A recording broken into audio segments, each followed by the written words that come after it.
ちょいとこの野郎。何撮ってるかって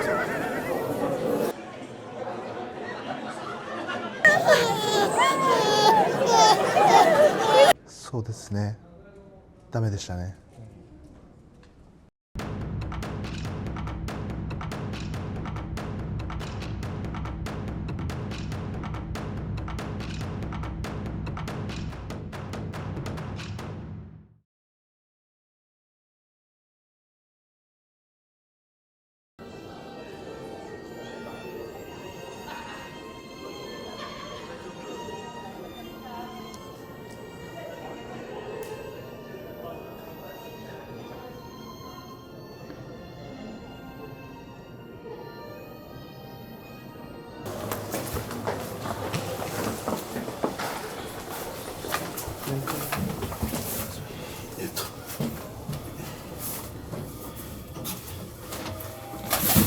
このお荷物何ですか？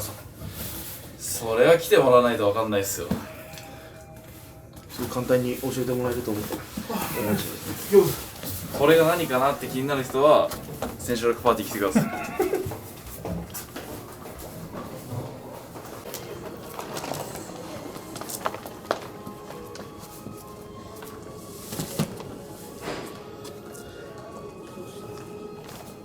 そんじゃないよ。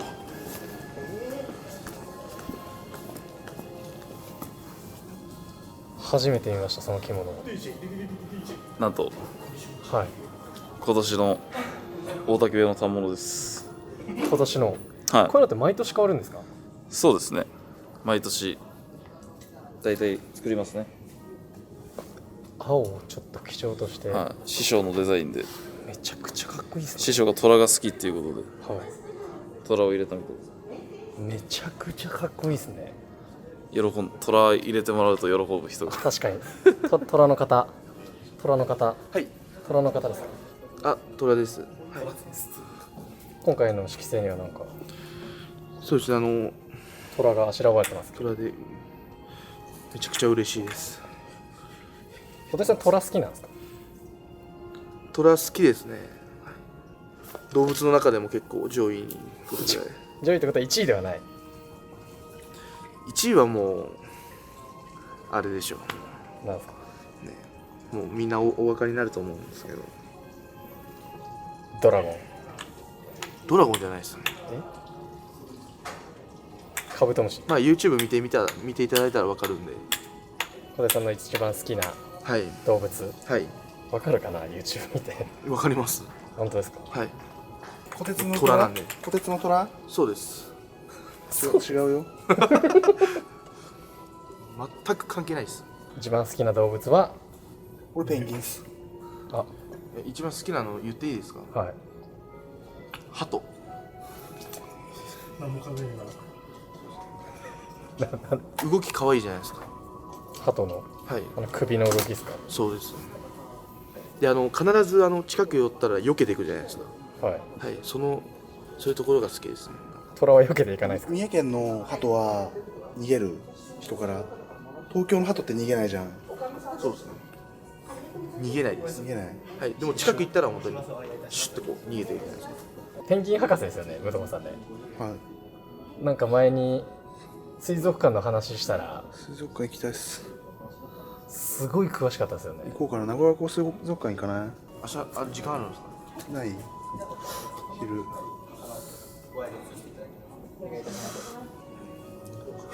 宿舎の近くにあるんですか？皇帝ペンギン見たいじゃん。水族館はそうですね。アドベンチャーワールドは正直ちょっときついじゃん、行くの。はい。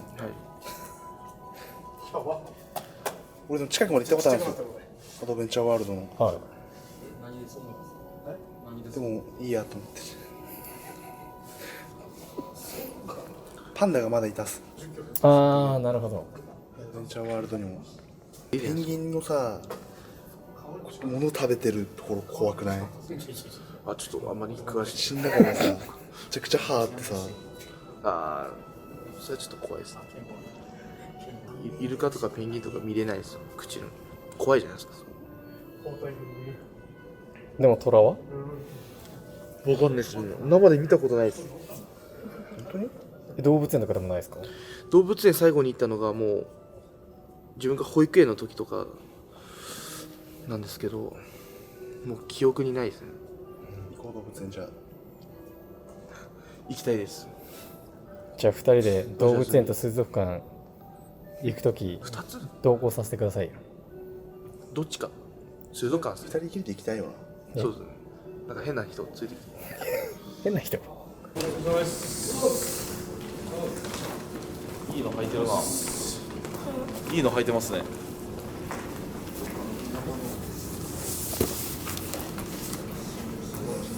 いいの履いてるな。かんちゃん今場所いかがでしたか？まあ、はい。今回のわんぱく相撲いかがでしたか？悔しいっすね。結果はどうだったんですか？結果はまだまだ。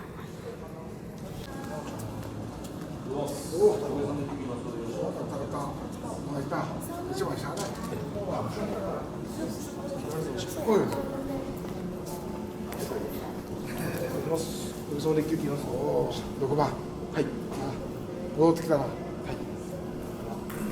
ケントこの野郎。はい。いつも取ってるの。はい。お疲れ様。頑張れ。はい。おはようございます。お疲れ様。おはようございます。相撲取ろう。メモ帳も入れます袋に。あぶね。これは景品？あ、これがでも子供を知る人がいたら渡したいね。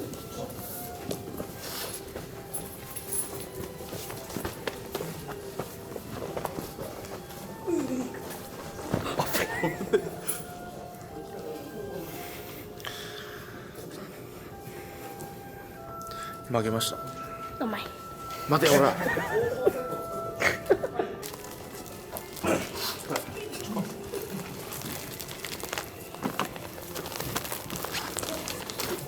これは何の景品ですか？こちらは王鵬関のパーティーで参加していただいたら。王鵬関のグッズのセットです。セット。セットっす。どういうのが入ってるんですか？セット。はい、まず紹介します。こちら、大相撲巾着、王鵬関の巾着です。そして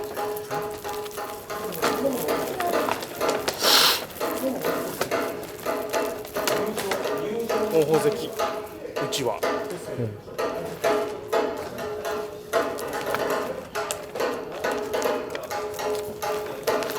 でこちら王鵬関のタオル、王鵬って書いてあります。そして最後王鵬関のなりきりフェイスパックです。皆さんこれに顔を貼って王鵬関になりします。浦田さん、ここの今現場監督責任者ですか？いやいや、そんなことはない。違いますよ。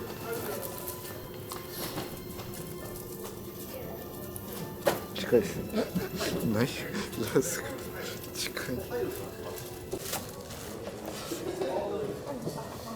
何してんですか？はい。何してんですか？いやちょっと直人さんが飲み物買ってきていただいたんで、はい。どれにしようか迷ってました。ラインナップは見せてください。ラインナップ。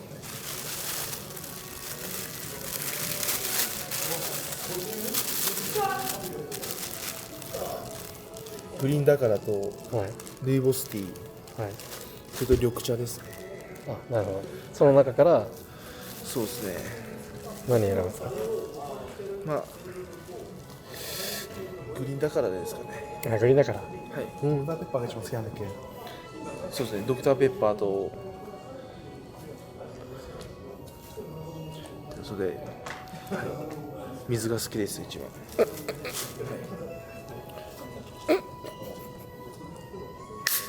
グリーンだからってプシュってなりますっけ？はい。グリーンだからってプシュってなりましたっけ？あ、口で言いました。あ、そうなんです。まあでも緑色なんで緑ですね。色うん。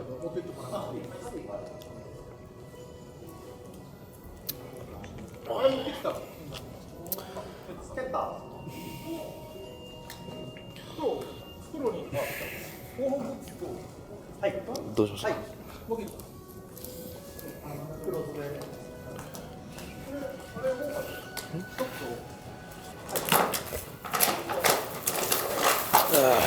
まっ。もう格付けないじゃないですか。ジュース大好きですもんね。いやいやいや、そんなことないです。あ、そうっすね。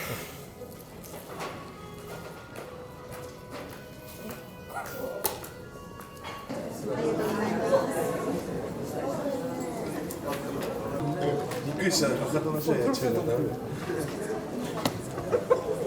お疲れ様です。お疲れ様です。いやいやいや、そんなかけないですよ、それは。ダメですか？ちょっとなんか気が引けちゃいます。いや、いいですね。帰ってください、これ。ちょっと。いいですよ。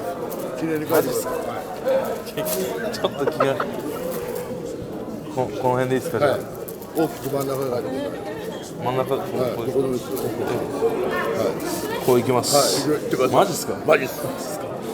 めちゃめちゃ気が引ける。こんな書いたことある人いないんじゃないですか。綺麗にしました。あ、いいじゃない。いいでしょう。いいでしょう。世界にワンオフです。ありがとうございます。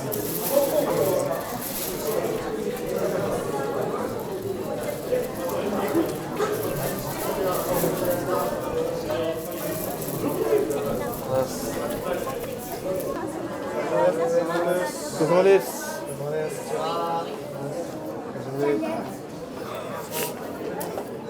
こんにちは。お疲れ様です。い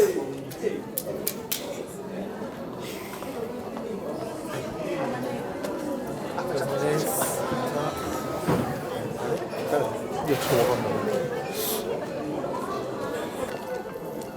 い。よかったね、これプレゼント。やったね。これなんだこれ。なんですかこれ？メロジョイ。メロジョイ？うん。これめっちゃ流行ってんだよ。え？ママママあ、じゃあいいの？なんかケーキすごいね。ありがとう。はい、チーズ。素敵な色ありがとうございます。応援してます。やります。はい、チーズ。ありがとうございます。ごめんなさい。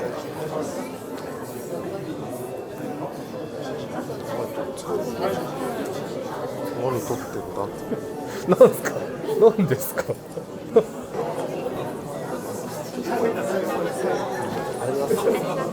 いらないけど。何撮ってんだって。あったよ。いや、これは新弟子候補。ありがとうございます。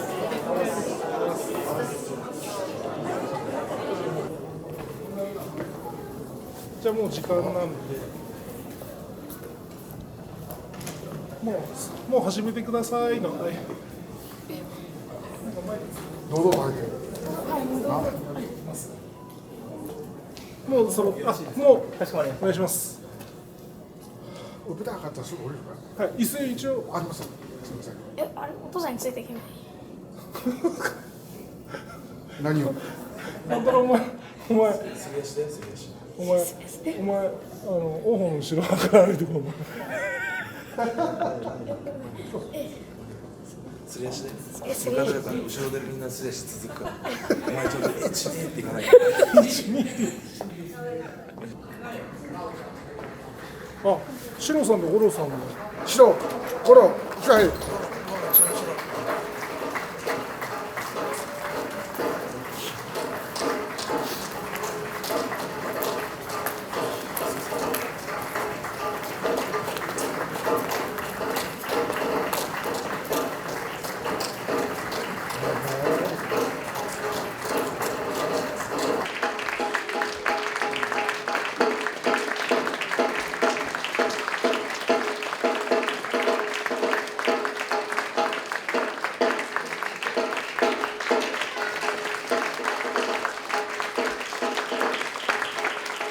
大竹部屋を率いる師匠大竹親方より挨拶いただきます。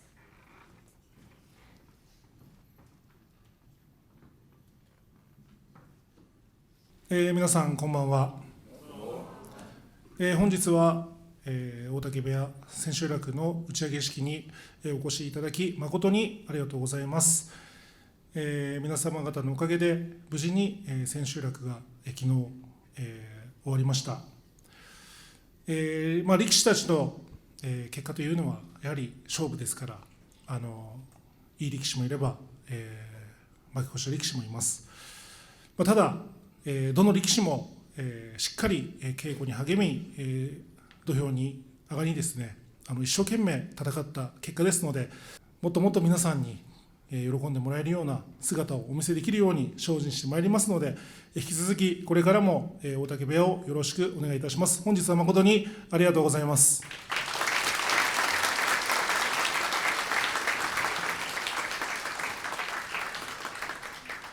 続きまして熊ヶ谷親方よりご挨拶いただきます。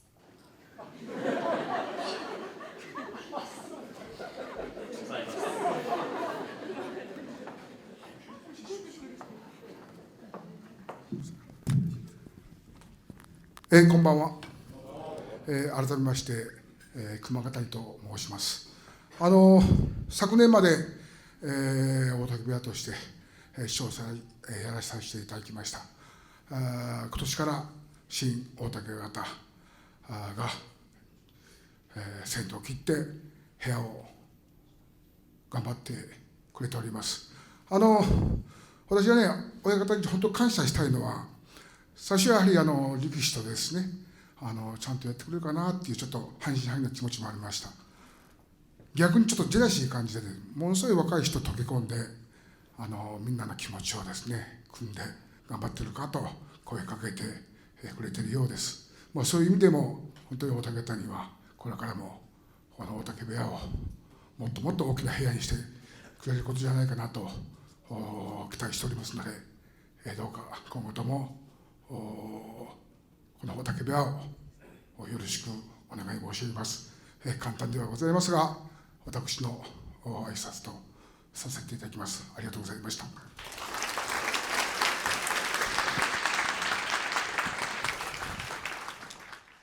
お疲れ様でございます。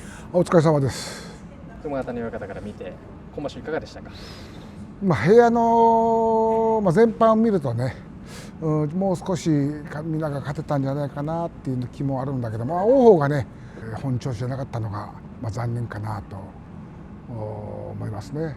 で、無道鵬もね、いい相撲を取ってたんだけどね、最後一番見ててね、もう本当にいい相撲で勝ったかなと思ったところもいっぱいあったんだけどね、これも相撲の難しいところじゃないかな。来場所また改めてね、稽古でし直して頑張るしかないんじゃないかなと思う。他の若い人もね、今年も6番勝ったし、希望鵬も6番、新屋敷が5番かな。負けた力士もね、決して悪い相撲じゃなくてね、いい相撲を取ってたんで、やはりもう稽古、また来場所に向けて稽古するしかないと思う。毎回同じことを言うけども、もうまだ頑張るしかないからね、頑張ってもらいましょう。ありがとうございます。はい、お疲れ様でした。まずは王鵬関です。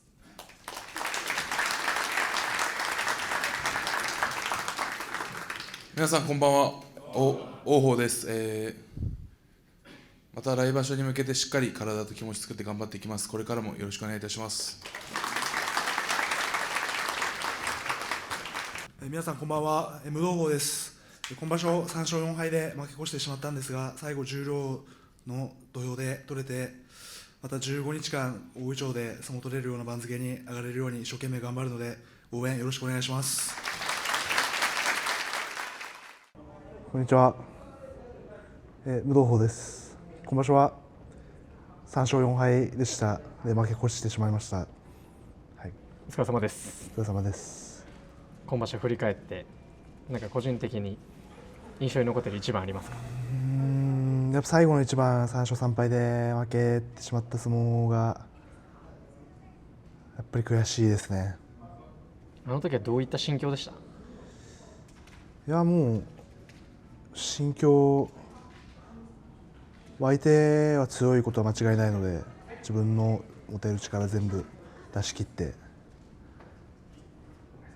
ていう気持ちで、はい、やりました。なんかこう常にこう前に出る相撲みたいな室郷さんの得意な形はこうずっとやっているようには素人ながら思ったんですけど、はい、やっぱ最後の一番はこうなんか捕まえきれなかったみたいなことなんですかね。まあ最後の一番は気持ち的に、僕引かずに相撲取れたんで、もう単純に相手の方が強かったっていうだけなんですけど、それより前の他の負けた相撲はやっぱ引いてしまってたので、初日もそうですし中日の相撲もなんで、そこはやっぱそうですね、ダメでしたね。15日間振り返って逆になんか良かったこととかありますか？良かったことは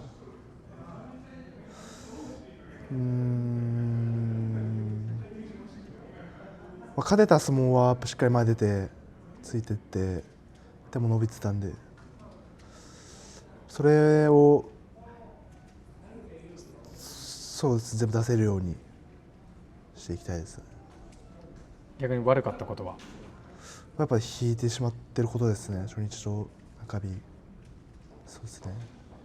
じゃあ今場所で得られたこととかありますか？特に変わらず場所としてはないですね。最重量を目指して今場所臨んでたと思うんですけども、はい、来場所に向けて逆にもっとこう火がついたとかありますか？もちろんもう悔しい思いしたんで、番付も落としてしまうんで、上がることだけ考えてしっかり稽古して気持ちはもう火がついてます。ありがとうございます。今場所もお疲れ様でした。ありがとうございました。皆さんこんばんは、納屋です。今場所はちょっと初日で怪我をしてしまって、ちょっと不甲斐ない結果に終わってしまったので、来場所までに怪我を治して、また大きく勝てるように頑張ります。今後とも応援よろしくお願いします。こんばんは、大震会です。今場所は負け越してしまいましたが、来場所こそは勝ち越しを目指して頑張ります。応援よろしくお願いします。こんにちは、大竹部屋の大震会です。今場所は3勝4敗と負け越してしまいました。大震会さん、今場所もお疲れ様でした。お疲れ様でした。惜しくも負け越してしまったということなんですけども、はい、今場所振り返って何かこう印象に残っている一番ありますか？そうですね、最後の 3-3 になる前の 2-3 の時の相撲なんですけど、しっかり自分で思い切って立ち合いから相手のはずに相手の脇の下に置いてそのまま休まず攻めきられたことが自分のいい相撲なのかなって思います。そのタイミングでそれができたっていうのは、はい、何かこう理由があるんですか？その日のうちにこうやってやるぞってこう気合い入れていったのかとか、コンディションなのかとか。そうですね、後がない状況だったんで、絶対負けたら負け越しだったっていうところで気合い入れて臨みましたね。逆にできてない時っていうのは何かこう自分の中で原因だと思いますか？やっぱ気持ちですかね。自分気持ち弱いんで、気持ち弱くなると負けることが多いので、今後の場所でも気持ちを弱くせずに常に強い気持ちでいけたらと思います。今場所前のインタビューで、はい、なんかこう自分が今成長しているところみたいなので、はい、こう前に出れてるみたいな話があったと思うんですけど、はい、それは実際その今場所でも行きましたか？結果として負け越してしまったのはあると思うんですけど。そうですね。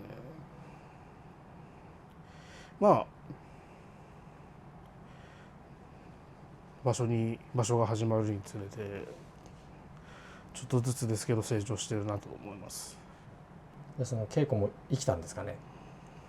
そうですね、生きてるとは思いますね。相手に回しを取らせないように手を伸ばすことが徹底することが自分の相撲なので、今後も続けていきたいです。今場所全体を通して、はい、大震開戦的に、はい、ここは良かったなみたいな。そうですね、まあ初日勝ってそこから3連敗したんですけど、3連敗してその後にこのままじゃやばいなと思ってそこから2連勝したんですけど、最後の3-3で負けてしまってまだまだだなっていうふうに思いましたね。良かったところはあまり自分の中ではなかったってことですか？今場所なかったです。はい。逆に悪かったところっていうのは、先ほど言ってもらったのも含めて何かありますか？そうですね、やっぱいつもですけど負け込むとなかなか立て直せない自分がいるんで、それをもっと負けても悪い方向に持っていかずに常に、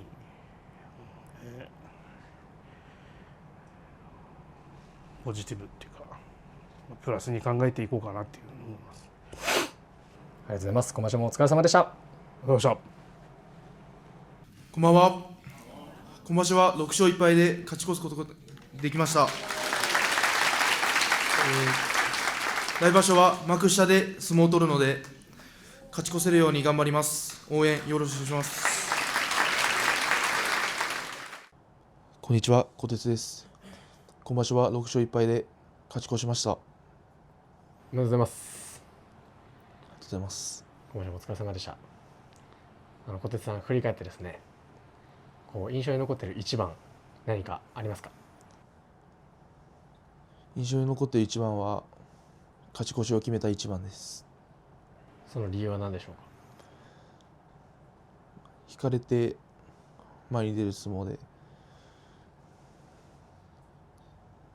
勝てたんで、とても良かったと思います。技術的にもっと具体的に良かったなっていう思うところはどこですか？引く相撲も何番かあったんですけど、前に出た相撲が、勝ちにつながったんで、そこが良かったなと思います。その前に出れた相撲と出れなかった相撲っていうふうに今おっしゃってたと思うんですけど、出れる時と出れない時の差とかっていうのはあるんですか？自分の気持ち次第なんですけど、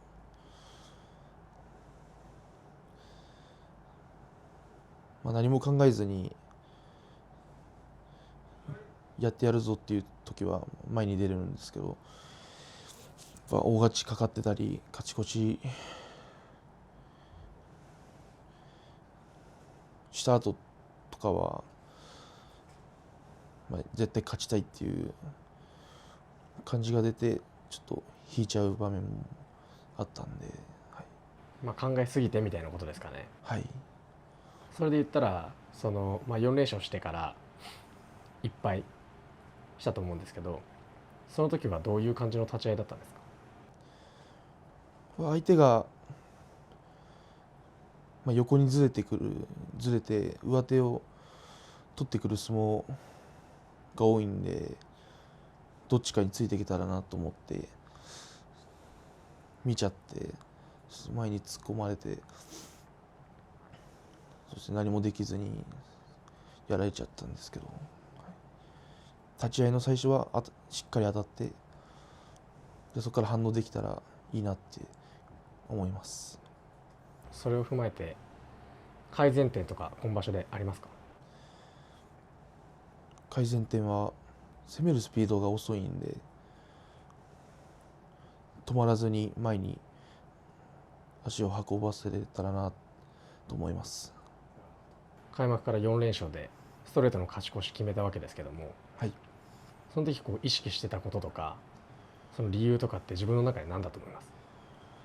いつもは焦って不利な状態っていうか、良くない体勢から攻めに行って落としちゃうことがよくあったんですけど、そこは焦らず相撲を取れて、勝てたんで、はい、そこがもう勝ちにつながったのかなと思います。僕が見ててですね、なんか下手投げが綺麗に決まっているような取り組みが、いくつかあったと思うんですけど、その辺いかがですか？投げも膝に負担がかかるんで、できれば投げで勝つんじゃなくて、自分の得意な、左四つで、脇を締めて、前に出て勝てたらなと思います。自分の中で得られたものとかありますか？立ち合い焦らずに、そうですね、一発で持っていく相撲じゃないんで、自分は、そこを理解して、来場所はもう幕下で相撲を取るんで、力をつけて、自分の悪いところを直していき、膝に負担かかんないように前にどんどん攻めていけたらなと思います。ありがとうございます。勝ち越しおめでとうございました。ありがとうございました。こんばんは、新屋敷です。今場所は5勝2敗で勝ち越すことができました。ありがとうございます。また来場所もいい成績を残せるように頑張ってまいります。よろしくお願いします。こんにちは、新屋敷です。今場所は5勝2敗で勝ち越しました。今場所もお疲れ様でした。お疲れ様でした。今場所振り返って、まず印象に残っている一番、何かございますか？勝った相撲はどれも自分のいいとこが出てたかなと思います。負けた相撲はね、もう本当にもっとね改善するところがいっぱいあるんで、そういうところをもっと稽古して来場所もまた勝ち越せるように頑張っていきたいです。ちなみにそのいいところが出たというのは具体的にどんな部分ですか？自分の取りたい相撲、稽古場で出せてる相撲を本場所で出せたかなと。でこっちの前みつを取って、左前みつ取って取る相撲ですね。それがよく出たのが勝ちにつながった相撲があったかなと思います。じゃあ今場所で、通してなんか良かったところとかありますか？攻められたかな、攻めて相撲を取れたと思います。引かないって、前に出るっていうのはいつも意識していることですけど、それがそうやって相撲につながったのはですね、思ってることが体に動いたっていうのが、よく稽古がですねできてたんかなっていう、そういうふうにこれをまた来場所もね続けていけたらいいなと思います。今回5勝2敗ということで、この結果を見てどう感じてますか？もう1番2番勝ちたかったですけど、とりあえず今回は5番勝ったということで、また来場所番付上がるんでね、またしっかり稽古して来場所も勝ち越せるように臨みたいと思います。ありがとうございます。今場所もお疲れ様でした。ありがとうございました。こんばんは、森永です。頑張って、また来場所頑張って勝ち越せるように頑張ります。よろしくお願いします。こんにちは、森永です。今場所は1勝6敗で負け越しました。浦原さん、今場所お疲れ様でした。お疲れ様でした。今場所振り返って、印象に残っている一番教えてください。印象に残ってるのは1勝目を挙げた相撲で、試合当たって前に出たところが良かったと思います。なんか他の負けてしまった取り組みと比べて、はい、やっぱその勝った取り組みの立ち合いはどう良かったとかありますか？前に攻められたのが良かったと思います。稽古でも結構こう前に出ていく稽古だとか、はい、ちょっと横に振られてもついていくみたいなはい、稽古してると思うんですけど、はい、そういうのが生きたみたいな感じですかね。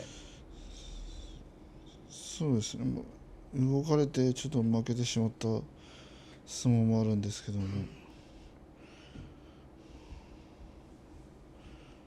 まあ、本場所ではそんなまだうまくはいかないのでそんなに、はい、今場所これはちょっと良くなかったなとか改善すべきだなみたいな自分で思うところありますか？前に攻めれることもあったんですけど、まあ、勝ちにつながらなかったので、そのつながるように、まあ、その相手に動かれても攻められる相撲をできるように、はい、改善はしたいです。じゃあ今場所経てこう何か得られたものとかありますか？変わらず、はい、やります。最後の一番、はい、なんかちょっとややこの立ち合いのタイミングでこう横にずれたような感じがしたんですけど、はい、あれはこうなんか狙ってたんですか？狙ってというか対戦相手の相撲ではそのまっすぐに攻めたのことしかなかったので、自分が横に動いた相撲をたまにはしてみようかなと思いました。まあちょっといつもとは違う戦法でやってみようみたいな感じですかね。はい。村さん、今場所もお疲れ様でした。ありがとうございました。皆さんこんばんは。希望法です。今場所は休場明けで復帰で久々の場所だったんですが、おかげさまで勝ち越すことができました。来場所もしっかり勝ち越せるように精進していきますのでよろしくお願いします。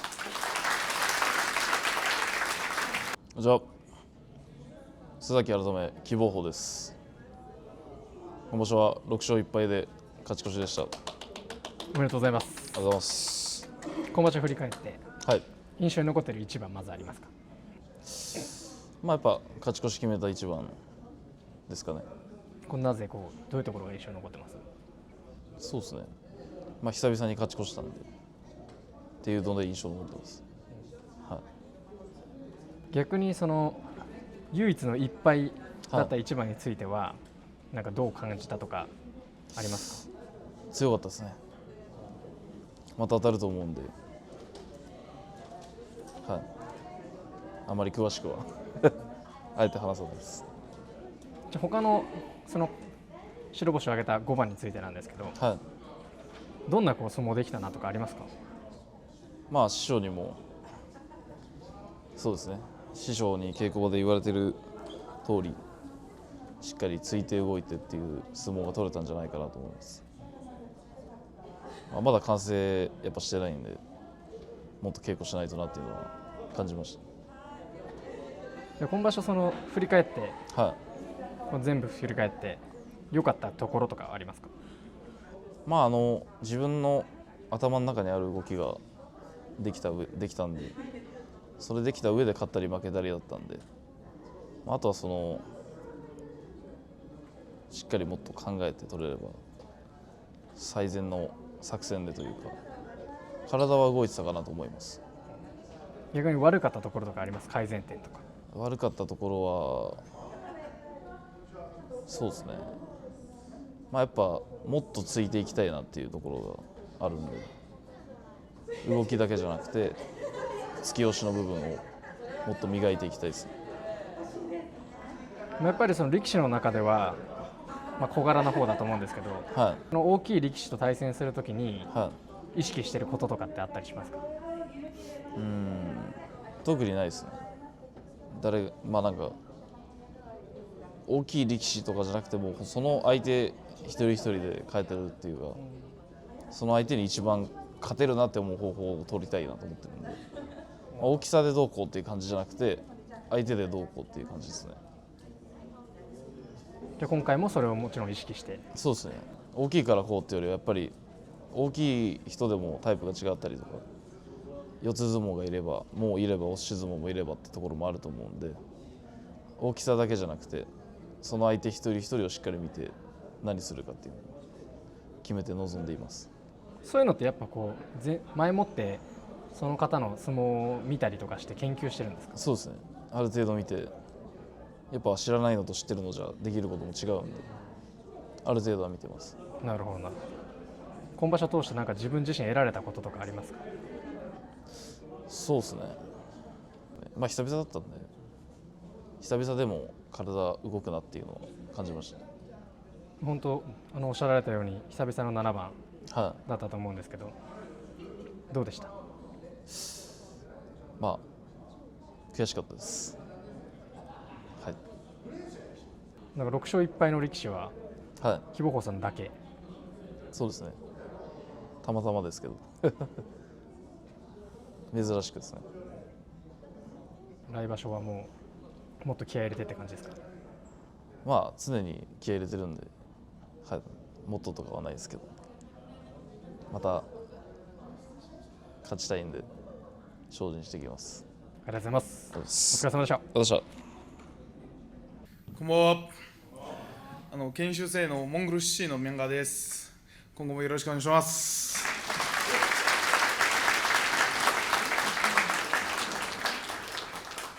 続きまして呼び出しのシロさんお願いします。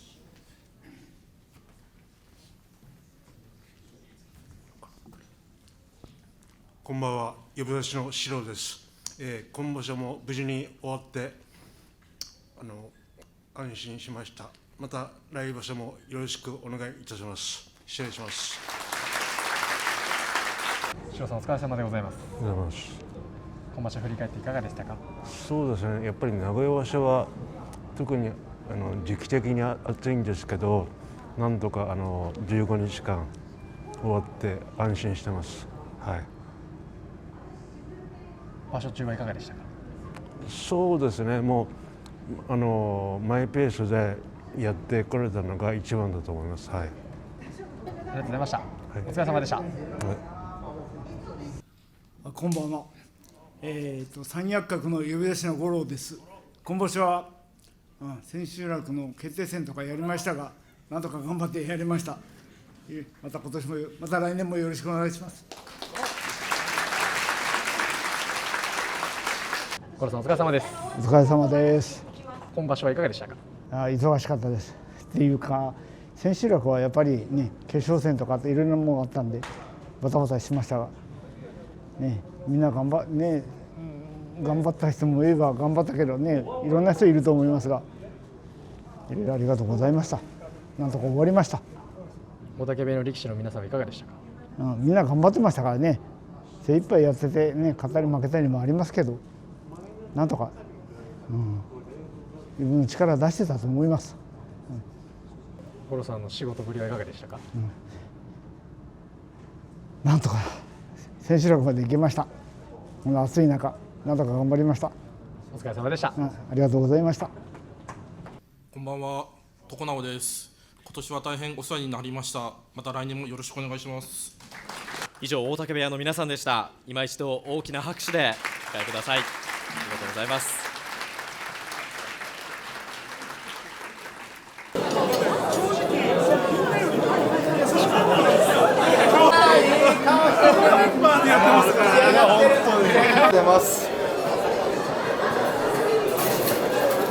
楽しいです。楽しいです。楽しい。はい。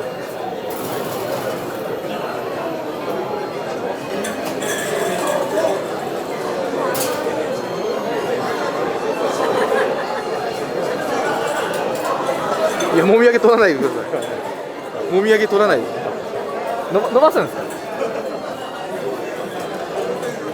まあ、剃ってみんなになんで剃ったんですかっていう声が結構あったんで、だいぶありましたね。はい、伸ばそうかなと思ってます。もう一回とりあえず伸ばしてみる。はい、ありがとうございます。まあ、すぐ伸びるんで、はい、はい。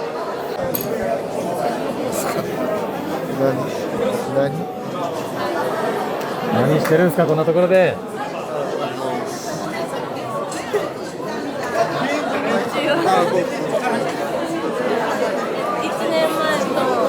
1年前も新記録パーティーでお写真撮ってもらって、その時お腹に子供がいて生まれて一緒に来てるんで一緒に写真撮ってもらえませんか？わかりました。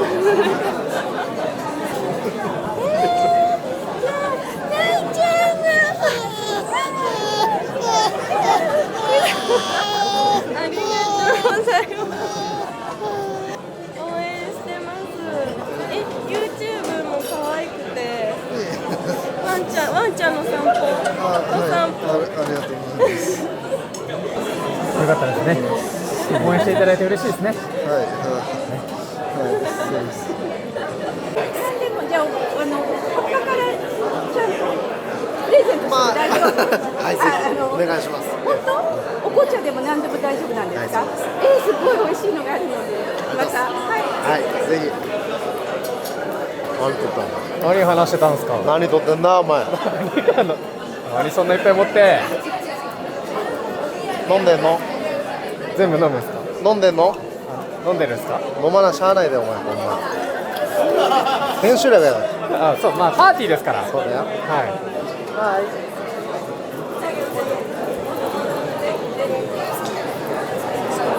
待って、めちゃくちゃうまそうだ。す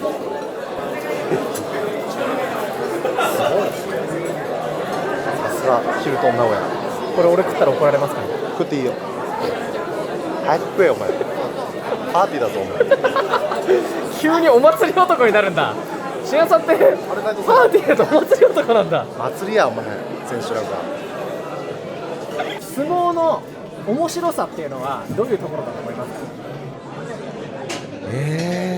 まだ本当にこうご縁いただいてこう大竹部屋の皆さんとそこからやっぱり相撲を見るようになったんですけど、なんだろう、本当に皆さん死ぬ気でやってるところがかっこいいなって思いますね。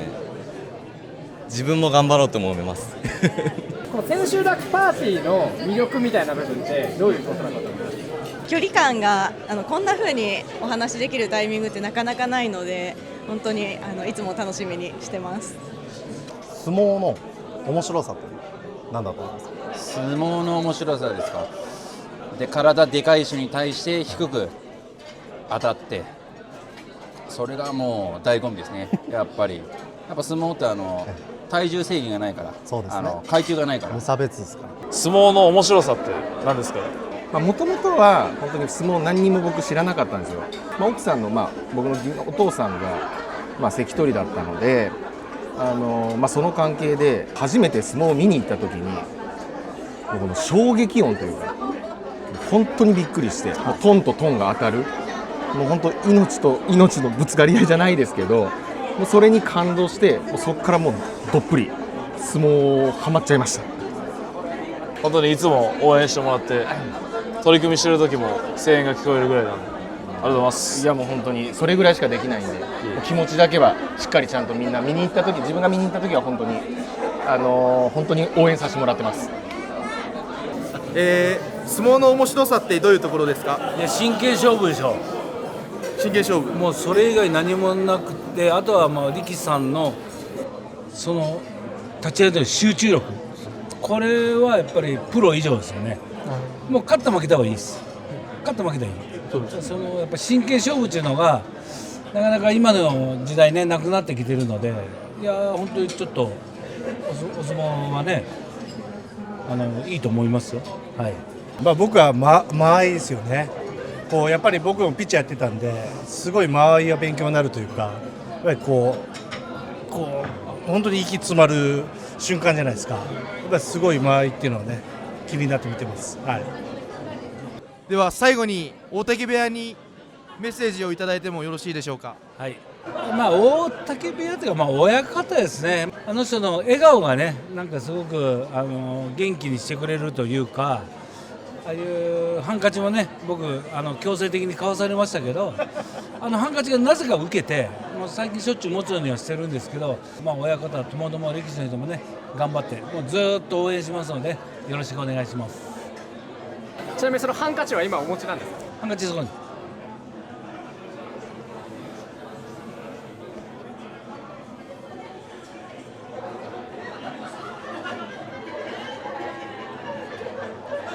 20枚買いました。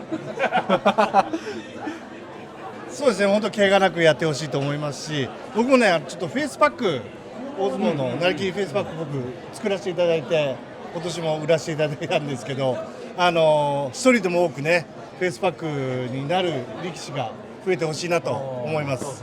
ぜひ頑張ってほしいと思います。よろしくお願いします。ありがとうございます。私もですね、中村武史のサンキューチャンネルという YouTube やってますので、数字の39チャンネルです。中村武史。またもし、暇な時あればちょっと見ていただけば、嬉しいと思います。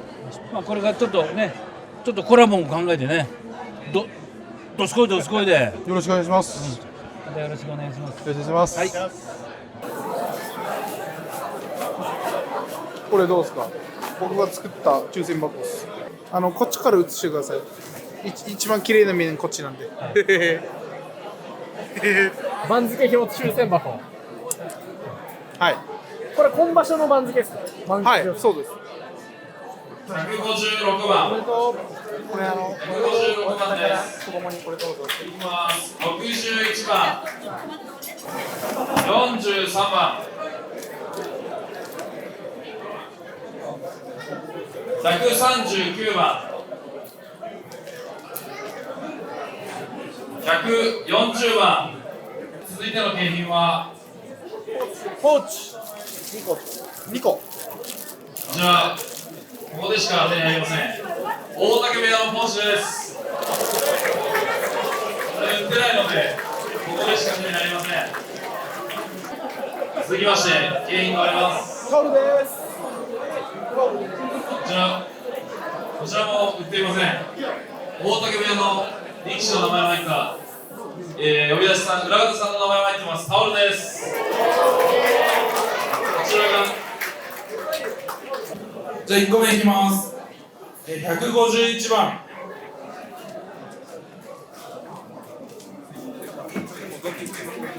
次いきます。52番。146番。力士の皆様、怪我をしないように1枚でも番付を上げて、また来年名古屋に来るのを楽しみにしておりますので、引き続き大竹部屋へのご支援ご声援をよろしくお願いします。それでは中締めということでお手を拝借したいと思いますので、よろしくお願いします。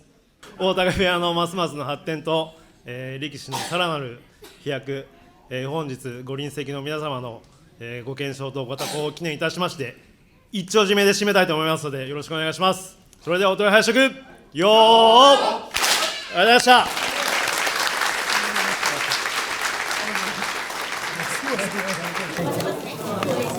どうもありがとうございました。また帰ってください。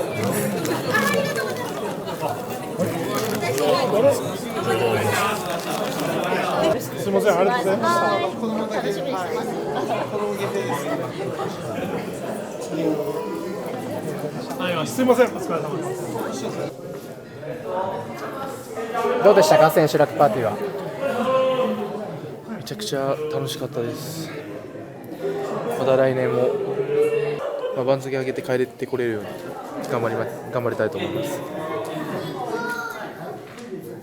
やっぱこうお世話になっている方々だとか、はい、応援してくださっている方にとこう一緒にこう喋るみたいなのは楽しいですか？楽しいです。はい。またそうですね、明日からも頑張ろうっていう気持ちになりました。おー、来た。希望法。親方、今場所お疲れ様でした。お疲れ様でした。親方から見て、はい、今場所いかがでしたか？そうですね、勝ち越した力士は3人となんですけども、その3人とも5勝以上、2人は6勝で、っていうことで、王鵬はですね、小結に上がっての場所だったんですけども、やっぱり 2勝13敗と、本来の、王鵬らしい相撲というのはなかなか取れない厳しい状況だったと思うんですけど、その中でも一生懸命やってたので、それは、無駄じゃなく必ず次に生かすために自分もしっかり、サポートしていきたいと思いますし、本人もすごく考えてやってるので、そこは話し合いながら、王鵬については一言、来場所しっかりやり返してほしいなと、そういう思いですね。無同鵬ですね、3勝3敗から最後大いちょを言って炎鵬との取り組みだったんですけど、負けはしたんですが本当にいい取り組みでした。いい相撲を取ったと思います。やっぱり流れなので、ああいういなしだったりとか出し投げっていうのはどうしても本当に紙一重の勝負の中でなので、どっちに転んでもおかしくないような、それぐらい炎鵬もいい相撲でしたし、無同鵬もいい相撲だったと思います。ただそこをやっぱり勝ち抜きらないといけないと思うので、そういうところをもっともっと来場所に向けて力がもっと発揮できるように稽古に精進してもらいたいなと思いますね。納屋ですね。納屋はですね、眼底骨折をして本人は折れてでも取りますと、出場するとは言ってたんですけども、その中でちょっと別の部分の、古傷というかそういうところも見つかり、今回しっかり本人も直して来場所、また、出たいということで、途中から2日目の2番目の相撲から休場することになったんですけども、だいぶ順調に経過もよく、また東京に帰って少しずつできることを、基本的なところからやって、来場所は本当に場所前いい稽古してただけに悔しい気持ちもあるんですが、それは一番本人が一番持ってて、内に秘める思いっていうのも持ってますんで、そこは期待して来場所の相撲っていうのを見たいと思います。見てほしいなと思います。皆さんにも大震災ですね、3-3でちょっと負け越してしまったんですけども、あと一つ勝ちきれないところっていうのが、立ち合いちょっと消極的な立ち合いをしてしまったりとか、本当にいい押し前に出る圧力というのを持っているので、そういうところにもっと自信を持って、稽古場から力が出し切れるような、そういう相撲っていうのを、期待したいですね。虎鉄ですね。虎鉄6勝1敗ですごい良かったんですけども、ちょっと内容がですね、大きい体なんですけども、立ち合いちょっと、変化してみたりはたいてみたりと、そういうこともしながら、ただそれで6番勝ったっていうのは一つ、認めるところでもあるのかなと思うんですが、ただやはり大きい体ですから、前に出る圧力っていうのをもっともっと前面に出して相手に伝わるような相撲を取れば、もっと番付が上がると思うので、そこにもっと自信を持って、稽古場から、思いっきりやっていってもらいたいなと思いますね。新屋敷ですね。新屋敷は今回5勝2敗、本当にいい相撲を連日取ってて、場所前の稽古からもすごい良かったですし、ただ本来彼は3段目の上位まで行ってますので、今場所上位なんでしたが、少しずつ稽古場でのいい相撲っていうのが本場所でも出てきたなと、そこは見ていて思いましたね。なのでまた来場所3段目に戻ると思うんですが、そこでしっかりまた自分の相撲を取り切るように、本当最近体も少しずつ大きくなってきているので、そういうところも良かったかなと、もっともっと番付を上げていってもらいたいなと思いますね。はい、森うららですね。森うららは、ちょっと膝が痛かったりとかそういうこともありながらのなんですが、結果は1勝6敗ですが、ただ場所前の稽古場での動きっていうのは本当に良かったので、少しずつ、できることも増えてきているので、結果には現れてないですが、これを続けていけば勝ち越しっていうのも見えてくると思うので、そこは変わらずしっかりできることを、やっていってほしいなと思いますね。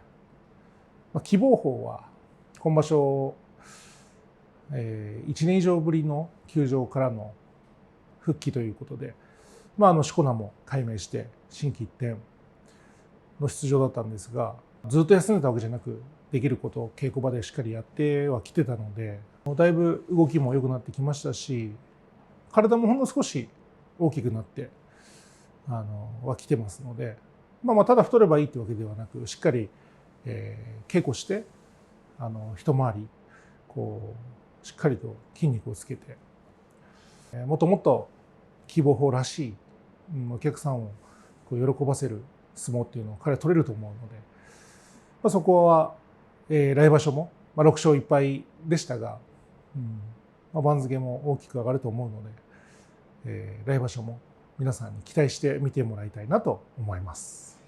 ミャンガーは今研修生なんで、本場所には出れませんが、毎日しっかり真面目に、やってますので、早く、入門できるようになったらいいなと見ていて思いますね。はい。ありがとうございます。ありがとうございました。